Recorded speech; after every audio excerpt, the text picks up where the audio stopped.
Good morning everyone. आज हम देखेंगे chapter 26 drug acting on CVS का पार्ट 3, जिसमें हम प्रीवियस पार्ट में एंटी एरिथमिक ड्रग्स का पार्ट जो चालू किए थे उसे कंटिन्यू करेंगे। तो इसमें हम देखते हैं फर्स्ट कैटेगरी जो कि हमने क्लासिफिकेशन में देखी थी, drug that depress the myocardium और मायोकार्डियल लेयर। तो ऐसे ड्रग जो डिप्रेस करते हैं मायोकार्डियम को, वो कैटेगरी में आते हैं। First one, electrophysiologically always depressant. तो इलेक्ट्रोफिजियोलॉजिकली ऑलवेज डिप्रेसेंट कैटेगरी में मेन ड्रग आता है क्विनिडिन। अब क्विनिडिन की फार्माकोलॉजिकल एक्शंस हम देखते हैं। फर्स्ट देखते हैं कार्डियक एक्शन, मींस हार्ट पे क्या काम करता है हमारा क्विनिडिन, वो हम देखते हैं। These actions are due to vagolytic and myocardial depressant properties। तो क्विनिडिन जो है ये जो है वेगोलाइटिक इफेक्ट दिखाता है, मीन्स जो वेगस नर्व सिस्टम है और वेगस नर्वस सिस्टम है वहाँ पे वेगोलाइटिक इफेक्ट दिखाता है और सिंपैथोमाइमेटिक इफेक्ट दिखाता है। इसके अलावा मायोकार्डियल डिप्रेसेंट प्रॉपर्टी दिखाता है, मीन्स जो मायोकार्डियल लेयर है वहाँ पे डिप्रेसेंट प्रॉपर्टी क्विनिडिन शो करता है। Quinidine is bound to cardiac cell membrane and alter the cation transfer in myocardium. तो क्विनिडिन क्या करता है, कार्डियक सेल जो है कार्डियक सेल मेम्ब्रेन को बाइंड हो जाता है और जिसके वजह से कटायन ट्रांसफर जो होते हैं मायोकार्डियम में और मायोकार्डियल सेल्स में, जिसके वजह से एक्शन पोटेंशियल होता है वो सेल में और वो सेल एक्शन में आते हैं, उसको अल्टर करने का काम जो है ये क्विनिडिन करता है बाय अटैचिंग और bind with that cardiac cell membrane. It reduce sodium influx and abolish ectopic pacemaker activity. Means जब वो बाइंड होता है सेल मेम्ब्रेन और कार्डियक सेल मेम्ब्रेन को, तो वो क्या करता है कि भाई वो सेल का जो सोडियम इनफ्लक्स है जिसके वजह से डिपोलराइजेशन फेस होता है और जिसके वजह से जो हमारे कार्डियक सेल है वो एक्शन में आते हैं, उनको एक्शन पोटेंशियल अचीव होने के बाद वो एक्टिवेट हो जाते हैं। तो सोडियम मेन रोल प्ले करता है। तो ऐसे कंडीशन में क्या करता है क्विनिडिन सेल मेम्ब्रेन पे बाइंड हो जाता है और सोडियम का इन्फ्लक्स ही रिड्यूस कर देता है और नियर टू स्टॉप ही कर देता है, जिसके वजह से वहाँ पे एक्शन पोटेंशियल नहीं हो पाता और जो इक्टोपिक पेसमेकर एक्टिविटी है जो कि किसके वजह से होती है कि भाई uneven stimulation by various other cell और टिश्यू। मीन्स ऐसे नोड जो हमारा पेसमेकर है उसके अलावा जो अदर सेल है जो कि इतने पावरफुल हो जाते हैं और एबल हो जाते हैं कि वो भी इम्पल्स जनरेट करने लगते हैं, जिसके वजह से जो कार्डियक कोऑर्डिनेशन है वो डिस्टर्ब हो जाता है। तो ऐसे इक्टोपिक स्पेस मेकर की एक्टिविटी को एबॉलिश करने का काम हमारा क्विनिडिन करता है। तो सिंपल है क्विनिडिन का मोड ऑफ एक्शन कि भाई सेल मेम्ब्रेन पे बाइंड होगा और सोडियम का इन्फ्लक्स को रिड्यूस करेगा, जिसके वजह से वहाँ पे एक्शन पोटेंशियल ही जनरेट नहीं होगा और एक्शन पोटेंशियल जनरेट नहीं होगा तो अल्टीमेटली इक्टोपिक पेसमेकर एक्टिविटी ये रिड्यूस हो जाएगी और एबॉलिश हो जाएगी, जिसके वजह से जो टैकीकार्डिया है और वेंट्रिकुलर फिब्रिलेशन जो है और फ्लटर है ये चीज़ें जो है ये रिड्यूस हो जाएगी और हार्ट जो है ये नॉर्मली बीट करने लगेगा और नॉर्मली बिहेव करेगा। तो अभी कार्डियक एक्शन में ही क्या क्या सब टाइप में हम डिस्कस करते हैं, क्या क्या इफेक्ट पड़ते हैं क्विनिडिन के। तो पहला पड़ता है ऑटोमेसिटी पे। By depressing entry of sodium ion into cell during depolarization it depresses diastolic depolarization। तो सोडियम आयन का जो इन्फ्लक्स है ड्यूरिंग डिपोलराइजेशन उसको डिप्रेस कर देता है और इसके वजह से डायस्टोलिक डिपोलराइजेशन को भी ये डिप्रेस कर देता है। Hence there is decrease in atomicity in all tissue especially in ectopic focus। तो जो ऑटोमेसिटी आ गया है जो दूसरे सेल्स में अदर देन ऐसे नोड जो हमारा पेस मेकर है उसके अलावा जो दूसरे सेल जो है वो इम्पल्स जनरेट कर रहे हैं, उनका ऑटोमेसिटी डिक्रीज हो जाता है by depressing entry of sodium ion into the cell, जिसके वजह से डिपोलराइजेशन नहीं होता वो सेल में और वहाँ पे एक्शन पोटेंशियल जनरेट नहीं होता या फिर सेल एक्टिवेट नहीं होता टू गेट इन एक्शन। तो ये चीज होता है जब भी क्विनिडीन कार्डियक सेल के मेम्ब्रेन पे बाइंड होता है, तो ऑटोमेसिटी डिप्रेस कर देता है। जो इक्टोपिक पेसमेकर है उसका ऑटोमेसिटी को डिप्रेस करने के बाद फर्दर एक्साइटेबिलिटी जो है उस पे क्या इफेक्ट होता है, quinidine decreases the excitability of cardiac tissue and hence a weak ectopic impulse become ineffective. तो क्विनिडीन क्या करता है, ऑटोमेसिटी तो कम करता ही है, उसके अलावा जो एक्साइटेबिलिटी जो है कार्डियक टिश्यू में उसे भी डिक्रीज करता है और जिसके वजह से वीक इक्टोपिक इम्पल्स जनरेट होते हैं जो कि इनइफेक्टिव रहते हैं और इसकी वजह से जो हमारा हार्ट है जो जोरों से बीट कर रहा है और टैकीकार्डियक इफेक्ट दिखा रहा है वो धीरे धीरे नॉर्मल होते जाता है। उसके बाद रिफ्रैक्टरी पीरियड पे क्या इफेक्ट पड़ता है, by depressing potassium ion efflux during repolarization quinidine prolong the refractory period specially in arteria, it decreases P refractory period in AV node. तो क्विनिडीन क्या करता है, इनफ्लक्स ऑफ सोडियम तो ब्लॉक करता ही है एज वेल एज डिप्रेस करता है पोटेशियम आयन को निकलने के लिए। मीन्स जो पोटेशियम आयन हमारे सेल में से बाहर निकलता है और सोडियम आयन हमारे सेल के कार्डियक सेल के अंदर जाता है, जिसके वजह से कंप्लीट एक्शन पोटेंशियल होता है। डिपोलराइजेशन के टाइम पे सोडियम बाहर से अंदर आएगा सेल के अंदर और रिपोलराइजेशन के टाइम पे पोटेशियम जो है ये बाहर जाता है।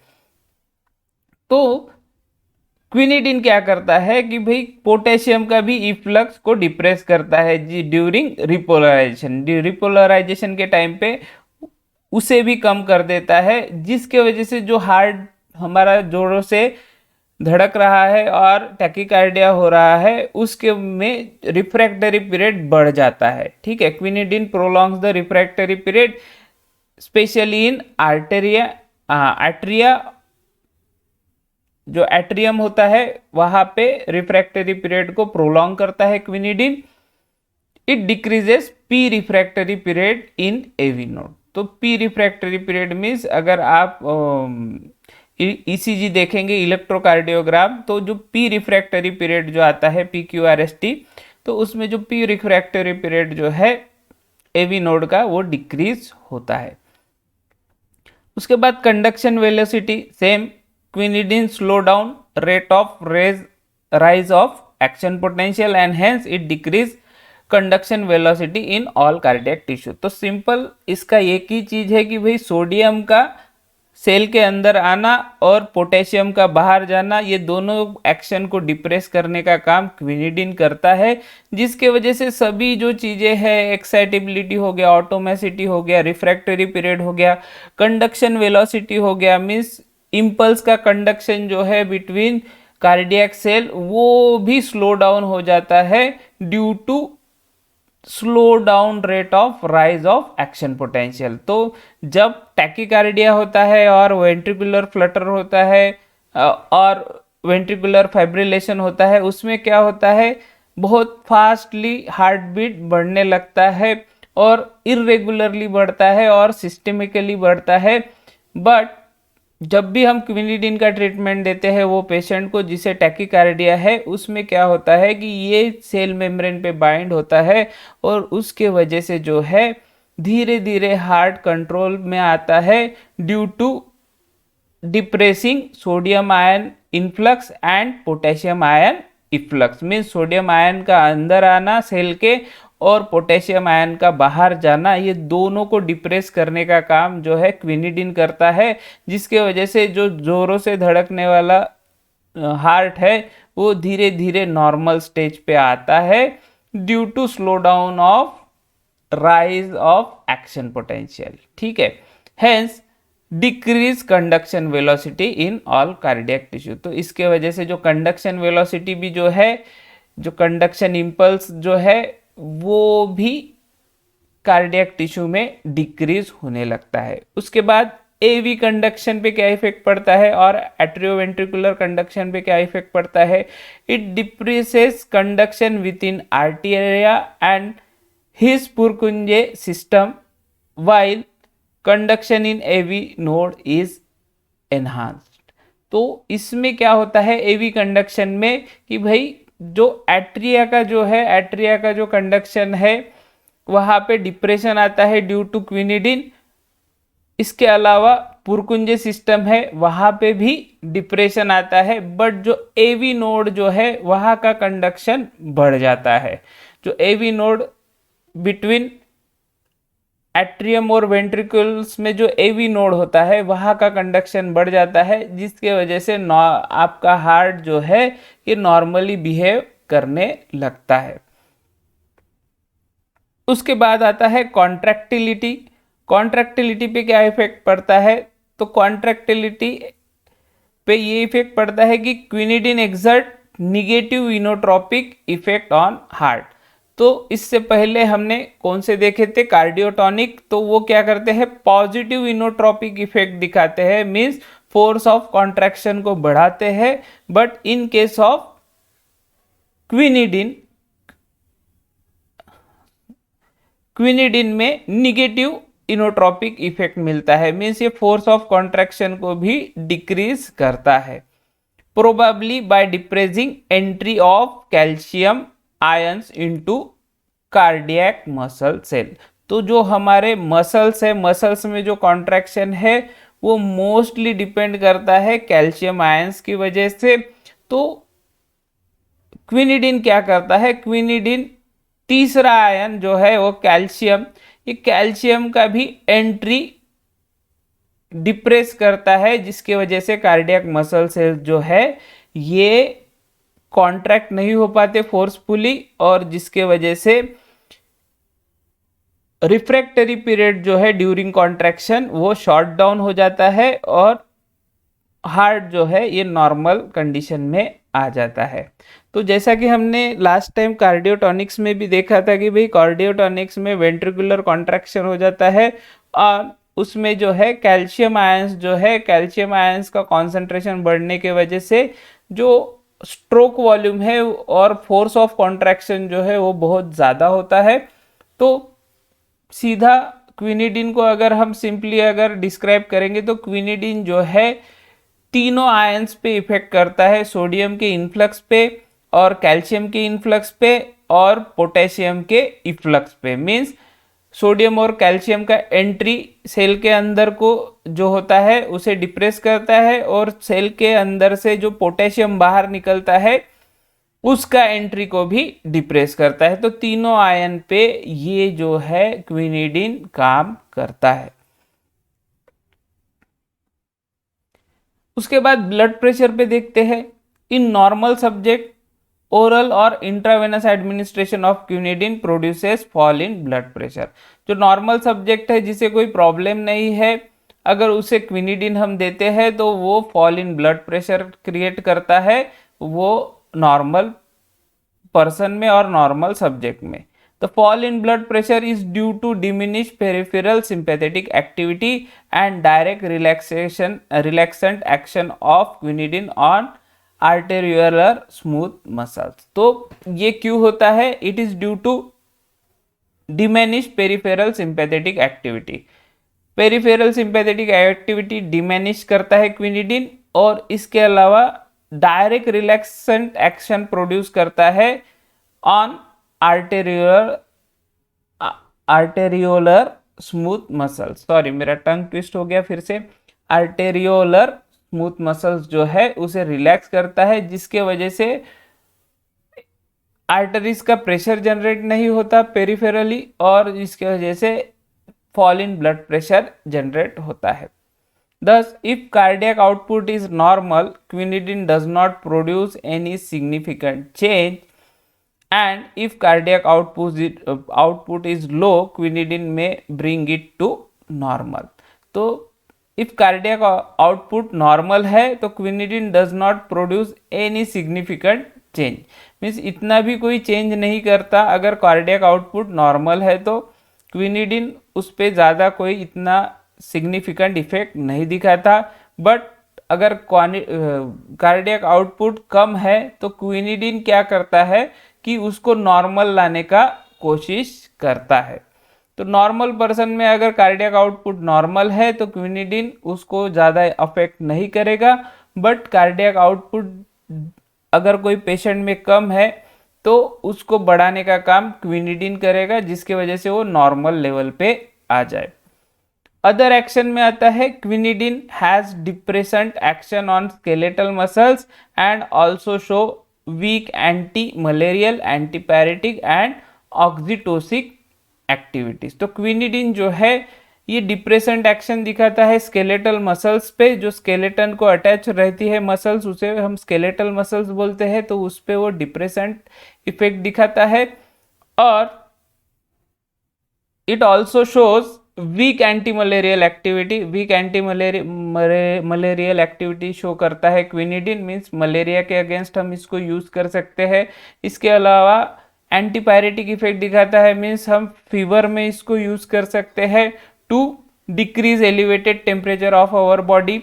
और इसके अलावा ऑक्सीटोसिक एक्टिविटीज भी दिखाता है, मीन्स क्विनिडिन जो है ये यूज करते हैं टू इंड्यूस लेबर और to contract the uterine muscles, जो यूटेराइन मसल्स है उसे कॉन्ट्रैक्ट करने के लिए यूज करते हैं, और टू इंड्यूस लेबर पेन और लेबर, इसके लिए भी ये क्विनिडिन यूज करते हैं because it shows oxytocic activities. अब इसके एडवर्स रिएक्शन देख लेते हैं। तो फर्स्ट है कार्डियोटॉक्सिसिटी और कार्डियक टॉक्सिसिटी, जिसमें आता है ब्रैडिकार्डिया, मीन्स टैकीकार्डिया को कम करता है, नॉर्मल पे लाता है, बट कभी कभी क्या होता है नॉर्मल के नीचे भी लाने का चांसेस होता है क्विनिडिन का, तो उसके वजह से डिक्रीज इन हार्ट रेट होता है, जिसे हम ब्रैडिकार्डिया बोलते हैं। तो bradycardia nothing but a decrease in heart rate. उसके अलावा कंडक्शन ब्लॉक भी करता है। कंडक्शन ब्लॉक मीन्स इम्पल्स जो कंडक्ट होने चाहिए वाया नर्व फाइबर्स और वाया नर्व्स, जो ऐसे नोड से जो नेचुरल स्पेस मेकर है, पेस मेकर, उससे जो इम्पल्स आ रहे हैं उसे भी ब्लॉक करता है कभी कभी क्विनिडिन। उसके अलावा cardiac stand still, means cardiac वैसा का वैसा ही रहता है। उसके अलावा मस्कुलर एक्स्ट्रासिस्टोल, मस्कुलर एक्स्ट्रासिस्टोल भी जनरेट होता है कभी कभी। उसके अलावा टैकीकार्डिया भी जनरेट करता है।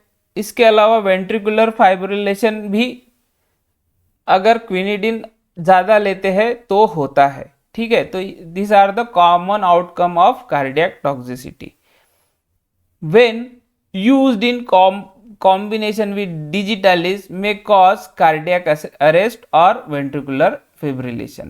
तो जब हम क्विनिडिन को अगर डिजिटालिस के साथ लेते हैं कॉम्बिनेशन के साथ, तो ये कार्डियक अरेस्ट भी प्रोड्यूस कर सकता है as well as ventricular fibrillation भी प्रोड्यूस कर सकता है। मीन्स आपका हार्ट बीट जो है और पेशेंट का हार्ट बीट जो है 350 बीट्स पर मिनट पे भी जा सकता है। This is because of extreme depression of SA node and AV conduction as a combined effect of quinidine and digitalis. तो अगर हम ये कॉम्बिनेशन थेरेपी लेते हैं क्विनिडिन और डिजिटालिस का, तो इसके वजह से कार्डियक अरेस्ट भी हो सकता है और वेंट्रिकुलर फाइब्रिलेशन, जहाँ पे हार्ट रेट जो है 350 बीट्स पर मिनट पे भी जा सकता है और उससे भी ज़्यादा जा सकता है।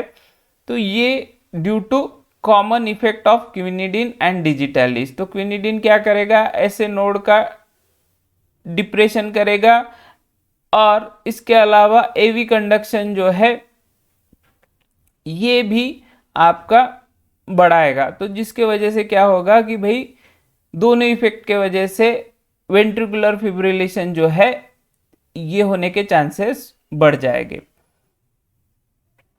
इसके बाद सेकंड एडवर्स रिएक्शन है embolic phenomenon. Embolic phenomenon means sudden restoration of sinus rhythm in patient with chronic arterial fibrillation में dislodge the thrombi, इधर थ्रोम्बाई ही है बट वो आई कैपिटल हो गया है with THROMBI thrombi attach to the auricular appendages और atricular appendages. ठीक है, तो इसमें क्या होता है कि जैसा ही हमने क्विनिडिन को यूज किया as a drug for the treatment of ventricular fibrillation, तो इसमें क्या होता है कि भाई जो टैकीकार्डिया डेवलप हुआ है और हार्ट हमारा जो जोर जोर से बीट कर रहा है वो सडनली अपना नॉर्मल रिदम में आता है, और नॉर्मल रिदम में आने के वजह से क्या होता है, जो ब्लड क्लॉट है, एक कौन से भी बॉडी पार्ट पे अगर ब्लड क्लॉट हुआ है वो क्या हो जाता है, डिसलॉज हो जाता है। मीन्स डिसलॉज मीन्स वहां से निकल जाता है स्पेशली जो कि अटैच होता है ऑरिकुलर अपेंडेजेस को। ठीक है, ऑरिकुलर अपेंडेजेस और जो एट्रिया है वहां पे एक अलग से एक पाउच रहता है वहाँ, जिसे हम ऑरिकुलर अपेंडेजेस बोलते हैं। वहाँ पे जो ब्लड क्लॉट हुआ है वहाँ से वो डिसलॉज होता है और डिसलोकेट हो जाता है, और जिसके वजह से वो सिस्टेमिक सर्कुलेशन में चला जाता है और ब्लड वेसल्स में चला जाता है, और ब्लड वेसल्स के थ्रू ये धीरे धीरे ब्रेन में जाके पहुंचता है और सडन स्ट्रोक आता है, उसे हम बोलते हैं एम्बोलिक फिनोमिना। तो ये जो थ्रोम्बाई है ये nothing but a part of clotting, और ये क्लॉटिंग जब ब्रेन में पहुंचते हैं तो सडन स्ट्रोक आता है और जिसके वजह से सडन डेथ भी होता है। तो इसके लिए प्रोफाइलेक्टिक ट्रीटमेंट एंटीकोएगुलेंट थेरेपी देते हैं to reduce this danger, that is embolic phenomena which is occur due to this quinidine. Quinidine की वजह से एम्बोलिक फिनोमिना होने के चांसेस रहते हैं, इसलिए for safer side anticoagulant therapy भी उसके साथ देते हैं टू अवॉइड दिस डेंजर और to reduce this danger, that is embolic phenomena, जो कि एक थ्रोम्बोसिस है, ब्लड क्लॉटिंग है जो कि ऑरिकुलर अपेंडेजेस में होती है, और वो वहाँ से डिसलोकेट होती है जब भी हमारा हार्ट रेट और हार्ट बीट्स नॉर्मल कंडीशन में आता है due to consumption of quinidine. Quinidine की वजह से हमारा जो हार्ट है वो नॉर्मल आता है, और उसके वजह से वो थ्रोम्बाई जो है वो वहाँ से निकल जाता है, डिसलॉज हो जाता है, और वो सिस्टेमिक सर्कुलेशन में आता है, और सिस्टेमिक सर्कुलेशन में आने के बाद एक टाइम पे वो ब्रेन में पहुंच जाता है और वहाँ पे ब्लड क्लॉटिंग करता है, और जैसे ही ब्रेन में ब्लड क्लॉटिंग होता है तो सडन स्ट्रोक आने का चांसेस होता है, जिसकी वजह से सडन डेथ होने का चांसेस होता है। To avoid this problem that is embolic phenomena we use anticoagulant therapy, means anticoagulant drug with quinidine. इसके बाद आते हैं हार्ट फेल्यूर। क्विनिडिन में precipitate heart failure in patient with atrial fibrillation if they are not primarily digitalized। तो quinidine जो है, quinidine का अगर डायरेक्ट ट्रीटमेंट दे दिया पेशेंट को जिन्हें आर्ट्रियल फाइब्रिलेशन है, एट्रियल फाइब्रिलेशन में डायरेक्ट क्विनिडिन अगर दे दिया है तो उन्हें हार्ट फेल्योर होने का चांसेस रहता है अगर उन्हें प्राइमरीली डिजिटलाइज नहीं किया गया तो। मीन्स फर्स्ट ऐसे पेशेंट को डिजिटलाइज और डिजिटलिस देते हैं। डिजिटलिस देने के बाद क्विनिडिन को यूज़ करते हैं टू ट्रीट एट्रियल फाइब्रिलेशन। अगर उसको एट्रियल फाइब्रिलेशन को डायरेक्ट ही ट्रीट किया गया विथ क्विनिडिन तो वो पेशेंट में चांसेस है हार्ट फेल्यूर के, बिकॉज वहाँ की जो मसल्स है वो मसल्स उतना पावरफुली कॉन्ट्रैक्ट नहीं हो पाएगी, क्योंकि क्विनिडिन क्या करता है, सभी सोडियम का इन्फ्लक्स, पोटेशियम का इन्फ्लक्स, कैल्शियम का इन्फ्लक्स, ये सब को ब्लॉक करता है, जिसके वजह से जो कार्डियक मसल्स है वो प्रॉपरली वर्क नहीं कर पाती और उसके वजह से हार्ट फेल्योर होने का चांसेस होता है। इसलिए जिन्हें आर्टेरियल फाइब्रिलेशन है उन्हें प्राइमरली डिजिटैलिस देते हैं, जिसके वजह से उनके जो मसल्स है, कार्डियक मसल्स है, वो फोर्सफुली कॉन्ट्रैक्ट हो सके। उसके बाद क्विनिडिन देते हैं। क्विनिडिन की वजह से जो इक्टोपिक पेसमेकर बने हुए हैं, जिसकी वजह से हार्ट का रिदम बिगड़ा हुआ है, वो नॉर्मल होता है। और मसल्स भी जो है, मसल्स पे डिजिटैलिस काम करता है। डिजिटैलिस फिर फोर्सफुली कॉन्ट्रैक्ट करने का काम करता है कार्डियक मसल्स को, और उसकी वजह से स्ट्रोक वॉल्यूम जो है वो प्रॉपरली मेंटेन होता है। तो ये चीज़ है कि अगर हार्ट फेल्यूर कब होगा, जब क्विनिडिन को हम डायरेक्टली देंगे विदाउट प्राइमरली गिविंग डिजिटैलिस। तो डिजिटैलिस अगर हमने प्राइमरली नहीं दिया, जिन्हें आर्टेरियल फाइब्रिलेशन है, तो ऐसे पेशेंट में हार्ट फेल्योर होने का चांसेस बढ़ जाता है। उसके बाद आता है hypotension. Quinidine produce hypotension in large dosage. Large dosages में हाइपोटेंशन प्रोड्यूस करने का काम क्विनिडिन करता है। उसके अलावा मिसलेनियस टॉक्सिसिटी में इंटॉलरेंस आता है, किसी किसी को ये टॉलरेट नहीं होता। उसके बाद सिंकोनिज्म आता है, जिसमें इम्पेयरमेंट ऑफ हियरिंग आता है, मीन्स सुनाई नहीं देना।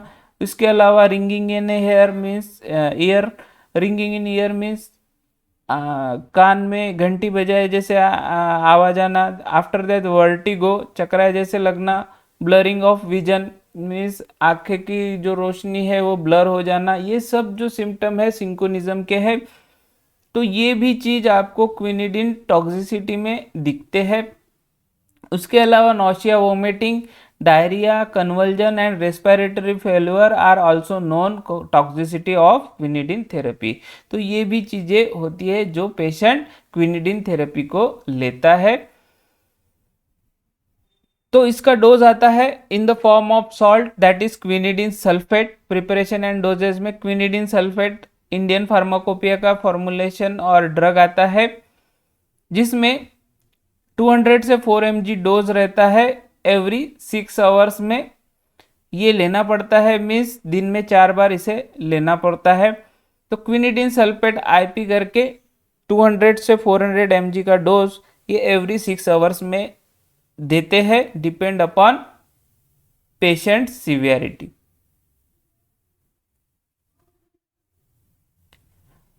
थेरापेटिक यूजेस देख लेते हैं। एट्रियल फाइब्रिलेशन में इसे यूज करते हैं। एट्रियल फाइब्रिलेशन में मैंने जैसा कि बोला है, अब ये इतना बड़ा दिया हुआ है, बट एट्रियल फाइब्रिलेशन में क्या होता है कि भाई एट्रियल फाइब्रिलेशन में अगर क्विनिडिन हम पहले ही दे देते हैं, तो क्विनिडिन पहले ही देने की वजह से क्या करेगा कि भाई सोडियम, पोटेशियम, कैल्शियम, इनका जो आना जाना बंद है और कम्युनिकेशन जो है between cell and extra cellular fluid ये बंद हो जाएगा, जिसके वजह से क्या है वो सेल प्रॉपरली काम नहीं करेगा। Specially ectopic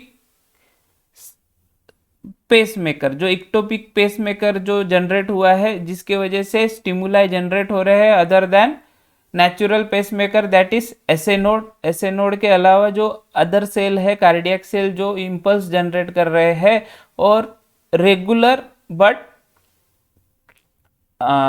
irregular consistent but irregular जो है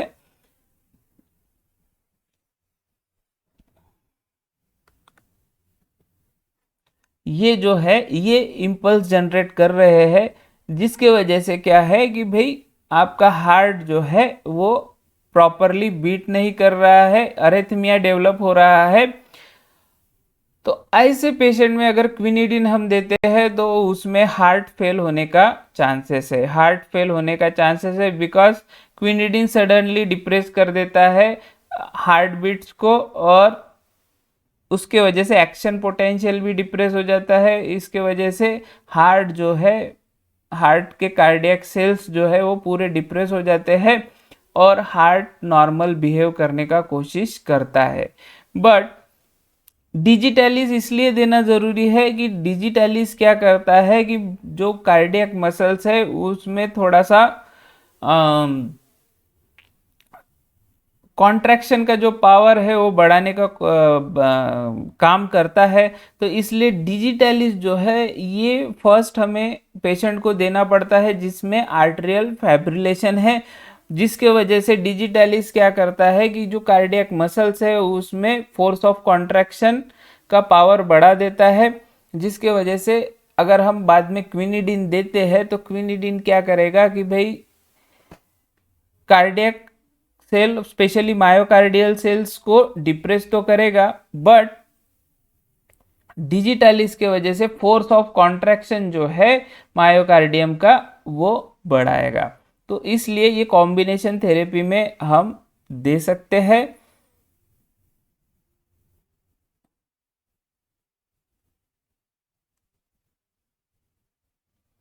इसके अलावा atrial Flutter means atrial Flutter में भी बहुत ज़्यादा हार्ट बीट होता है, 220 से लेके 250 280 तक के बीट्स पर मिनट ये एट्रियल फ्लटर में आपका हार्ट बीट होता है और अरेथमिया डेवलप होता है। Other than paroxysmal atrial tachycardia and ventricular tachycardia इसमें भी दे सकते हैं। मीन्स अचानक से एट्रियल टैकीकार्डिया और वेंट्रिकुलर टैकीकार्डिया डेवलप हो गया हार्ट में, तो ऐसा कंडीशन में भी क्विनिडिन को हम एज अ ट्रीटमेंट दे सकते हैं। उसके अलावा atrial and ventricular premature beats, atrial and ventricular premature beats means atrial full होने के एट्रियल ब्लड से फिल होने के पहले ही कॉन्ट्रैक्ट हो जाना, या फिर वेंट्रिकल जो है वो पूरा भर जाने के पहले और फिल होने के पहले ही कॉन्ट्रैक्ट हो जाना, इसे प्रीमैच्योर बीट बोलते हैं।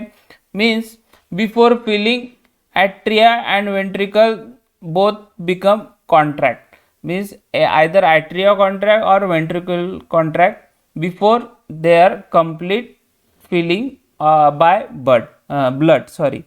तो ब्लड का फिल होने से पहले ही कॉन्ट्रैक्ट होना, प्रीमैच्योर बीट्स क्रिएट करना, इसको भी ट्रीट करने के लिए आप क्विनिडिन को यूज़ कर सकते हैं। इसके अलावा ventricular fibrillation and ventricular Flutter, जैसा कि इससे पहले भी हमने देखा है, मायोकार्डियल लेयर जो रहती है, जो मिडल लेयर रहती है वेंट्रिकल में, जो कि कॉन्ट्रैक्शन के लिए हेल्पफुल रहती है, अगर उसमें डिस्टरबेंस आता है तो वेंट्रिकुलर फाइब्रिलेशन और वेंट्रिकुलर अरिथमिया भी बोल सकते हैं आप, जहाँ पे हार्ट रेट 350 पर मिनट होता है और वेंट्रिकुलर फ्लटर में 250 220 ऐसा पर मिनट हार्ट जो है बीट करता है। तो ऐसे कंडीशन में क्विनिडिन आप as a treatment of drug दे सकते हैं।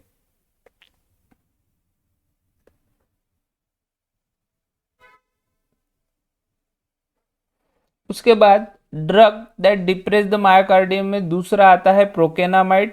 Procainamide is effectively both orally as well as by injection route. तो ओरली भी इसका टैबलेट मिलता है, ये भी काम करता है अच्छे से।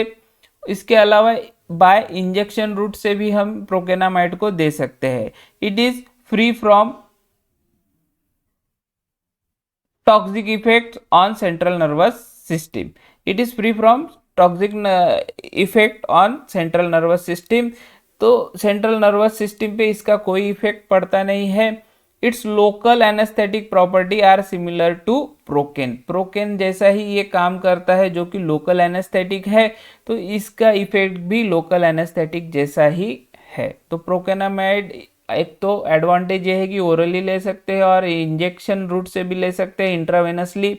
इसके अलावा ये सेंट्रल नर्वस सिस्टम को भी कोई टॉक्सिक इफेक्ट प्रोड्यूस नहीं करता और इसका प्रॉपर्टीज है प्रोकेन जैसा जो कि लोकल एनेस्थेटिक है। अब फार्माकोलॉजिकल एक्शंस देख लेते हैं। फर्स्ट है cardiac effect are similar to those of quinidine. तो क्विनिडिन जैसा ही ये काम करता है। Sodium ion and calcium ion का influx as well as potassium का इफ्लक्स, ये दोनों को डिप्रेस करने का काम ये करता है। इसके अलावा ब्लड प्रेशर पे क्या इफेक्ट करता है, ये कॉज करता है हाइपोटेंशन। इसके बाद it is absorb rapidly and almost completely from GI tract, means gastrointestinal tract से कंप्लीटली एब्जॉर्ब होता है और बहुत फास्ट एब्जॉर्ब होता है। और it is largely excreted unchange in urine, तो मीन्स ये मेटाबोलाइज नहीं होता, अनचेंज फॉर्म में ही बहुत सारा यूरिन से एक्सक्रीट हो जाता है। Impairment of renal function can cause cumulative procainamide toxicity, जिन्हें रीनल फंक्शन इम्पेयरमेंट है और जिनका किडनी प्रॉपरली काम नहीं कर रहा है, उसमें क्यूमुलेटिव प्रोकेनामाइड टॉक्सिसिटी होने का चांसेस है, मीन्स प्रोकेनामाइड अक्यूमुलेट हो जाएगा किडनी में और जिसके वजह से किडनी फेल्यूर होने का भी चांसेस बढ़ सकता है। इसके बाद आते हैं हम एडवर्स रिएक्शन पे। प्रोकेनामाइड का एडवर्स रिएक्शन में आता है हाइपोटेंशन एंड साइकोसिस में डेवलप, मीन्स हाइपोटेंशन हो सकता है और साइकोसिस भी डेवलप हो सकता है अगर हम प्रोकेनामाइड का ट्रीटमेंट ले रहे हैं। उसके अलावा anorexia, nausea, vomiting, cardiotoxicity are similar to that of quinidine. तो एनोरेक्सिया मीन्स सर चकराना या फिर कुछ चीज़ें भूल जाना। उसके अलावा नौशिया, वोमिटिंग, कार्डियोटॉक्सिसिटी, ये सिमिलर इफेक्ट, साइड इफेक्ट और एडवर्स रिएक्शन क्विनिडिन के जैसी प्रोकेनामाइड भी दिखाता है। ट्रीटमेंट में कौन से यूज कर सकते हैं और थेरापेटिक यूजेस क्या है, हम ये देखते हैं। फर्स्ट है atrial and nodal premature beats. तो एट्रियल और नोडल प्रीमैच्योर बीट्स को ट्रीट हम इससे कर सकते हैं, प्रोकेनामाइड से। इसके अलावा पैरोक्सिस्मल एट्रियल टैकिकार्डिया, मीन्स अचानक से एट्रियल टैकिकार्डिया जिसे होता है उसको भी हम ट्रीट कर सकते हैं प्रोकेनामाइड से। देन वेंट्रिकुलर प्रीमैच्योर बीट्स, उसको भी ट्रीट कर सकते हैं। वेंट्रिकुलर टैकिकार्डिया, उसको भी हम प्रोकेनामाइड से ट्रीट कर सकते हैं। इसके अलावा ectopic rhythms during digitalis toxicity, जो कि डिजिटलिस टॉक्सिसिटी की वजह से जो इक्टोपिक रिदम डेवलप हो जाते हैं, मीन्स कार्डियक मसल्स कुछ ज़्यादा ही एबल हो जाते हैं टू जनरेट इम्पल्स, जिसके वजह से हार्ट में अरिथमिया प्रोड्यूस हो जाता है। तो ऐसे जगह भी हम प्रोकेनामाइड को यूज कर सकते हैं।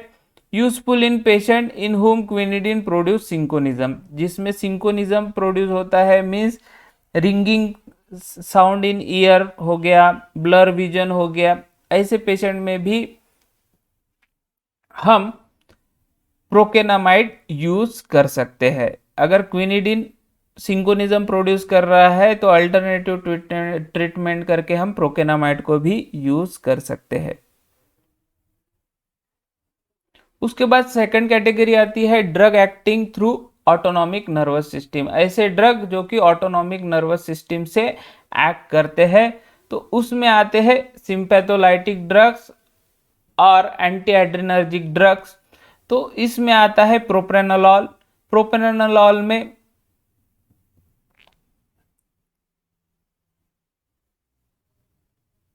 प्रोप्रेनोलॉल can cause decrease in myocardial automaticity and AV conduction. तो प्रोप्रेनोलॉल क्या करता है, ये मायोकार्डियल ऑटोमेसिटी को डिक्रीज करता है, इसके अलावा एवी कंडक्शन वेलोसिटी को बढ़ाता है और प्रोलॉन्ग करता है refractory period, specially in the supraventricular tissue. अब सुप्रावेंट्रिकुलर टिश्यू मीन्स एट्रिया, तो एट्रिया में जो है ये रिफ्रैक्टरी पीरियड को प्रोलॉन्ग करने का काम करता है।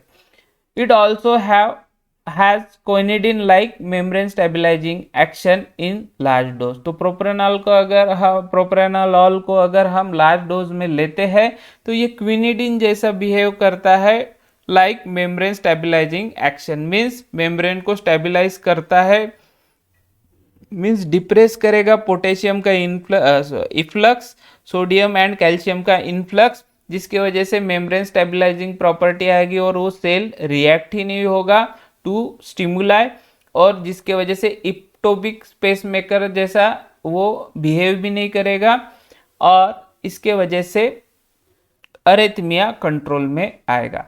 Thus, this combined action antagonize the tachyarrhythmias precipitated by sympathetic stimulation during exercise, emotion और anesthesia.